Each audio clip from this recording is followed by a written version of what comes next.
Hello explorers, thanks for joining us again and welcome back to another exciting and informative video on our YouTube channel. If you are joining us for the first time, we want to thank you for watching. In this episode, I will be diving into the reason why the recent visit by Antony Blinken going to China to maintain an illusion of stability.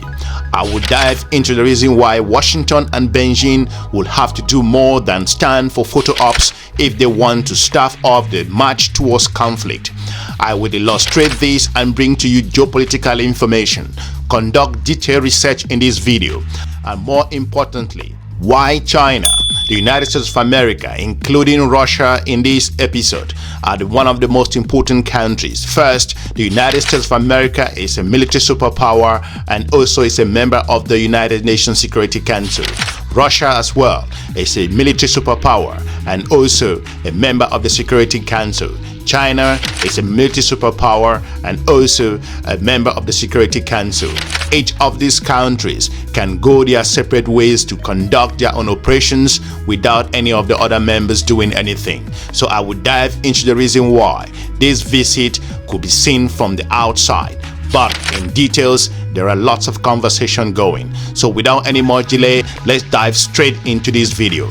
Antony Blinken, the Secretary of State of the United States of America, recently traveled to the country of China for a high-level diplomacy between the US and China. Since the United States of America-China relationship hit new lows in the late 2022 and early 2023, thanks to incidents like the Speaker Nancy Pelosi's visit to Taiwan and a Chinese spy balloon visit to the United States of America's airspace.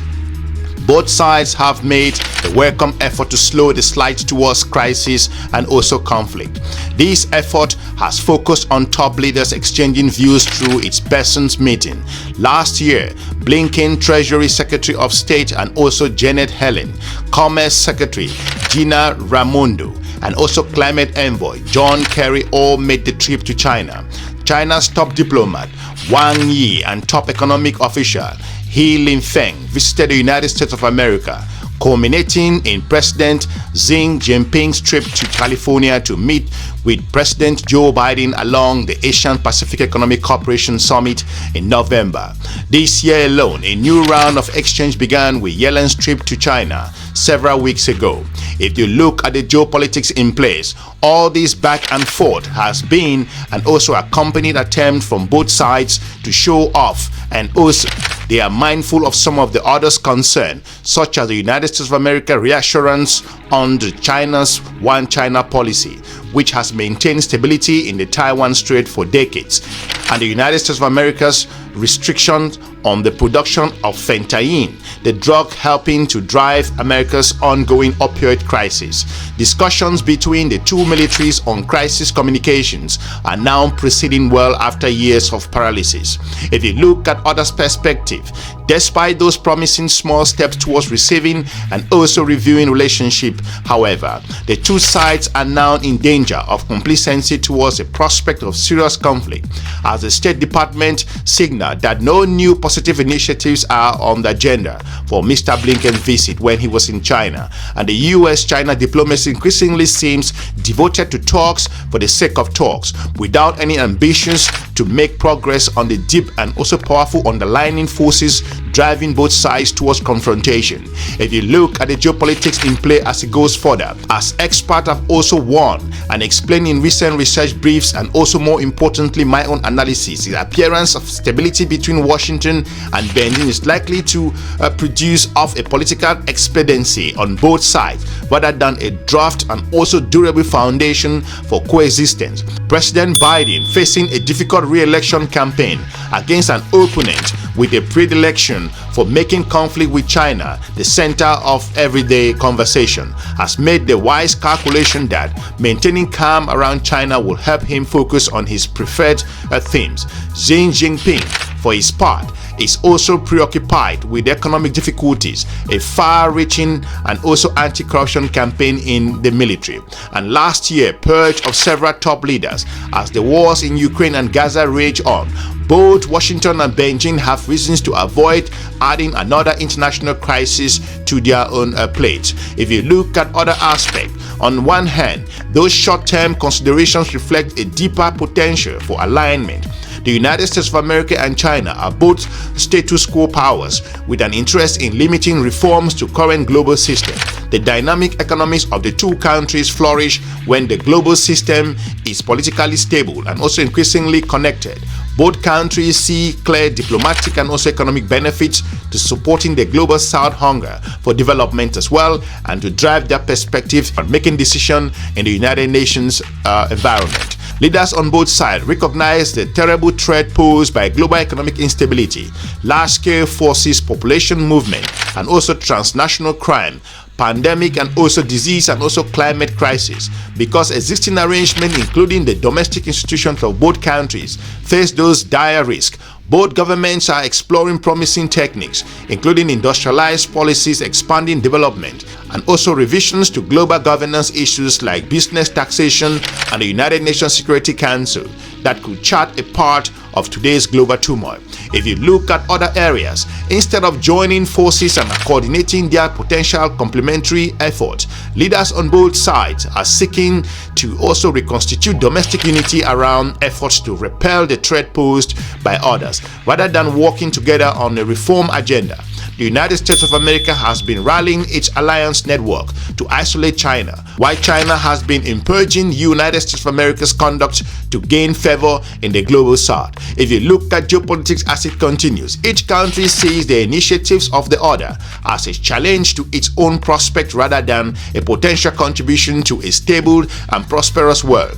This zero-sum hostility is an increasingly institutionalized aspect in all levels of government on both sides of the United States and China, devoting ever more resources to and also establishment ever more careers on propositions that success on the other side means suffering and failures on the other hand. If you look at other aspects as these two countries continue to move forward, considering Russia's position, as Russia is one of the most important military powers in the world at the moment, like it or not, Russia can go away on its own. It has Security Council's power of voting as well, and can also in many areas make decisions that will anger both as well. Russia can never be taken out of the picture, because never forget that Russia is a military superpower and also one that can also drive issues in areas where, as Russia continues to have a lot of influence in the continent of Africa at the moment, as we all are seeing.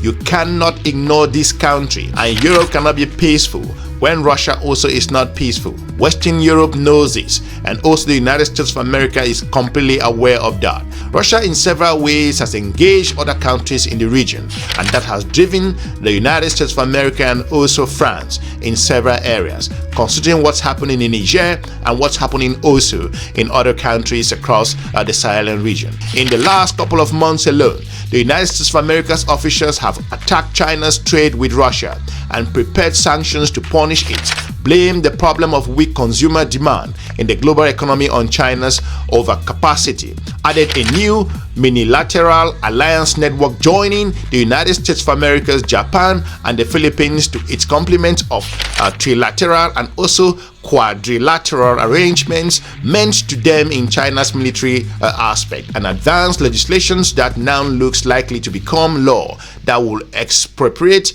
TikTok because of its association with China.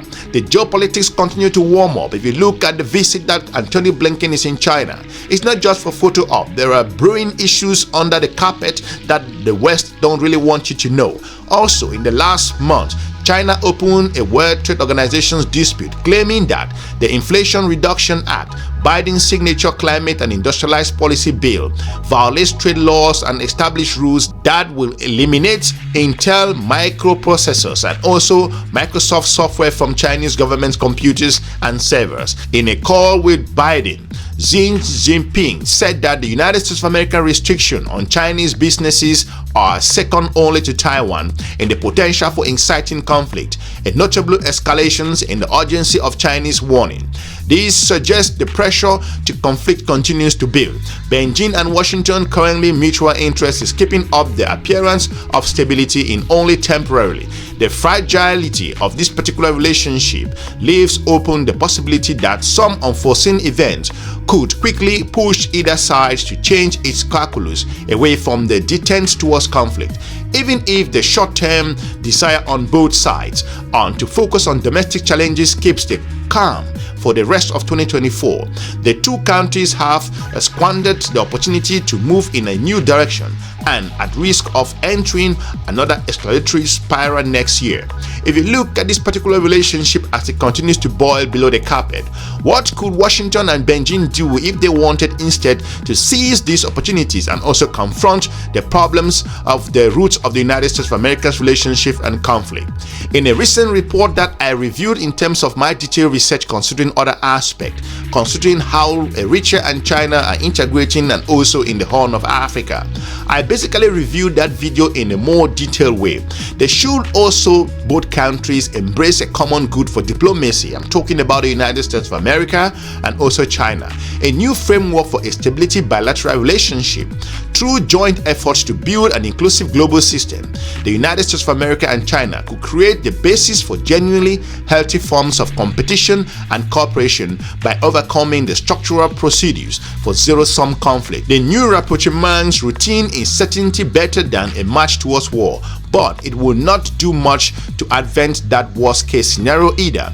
A genuine attempt at mutual understanding, recognition of shared interests, and embrace of the difficulties and reorganization and negotiations in the only path to achieving security for either the United States of America or China. However, Russia is in the picture.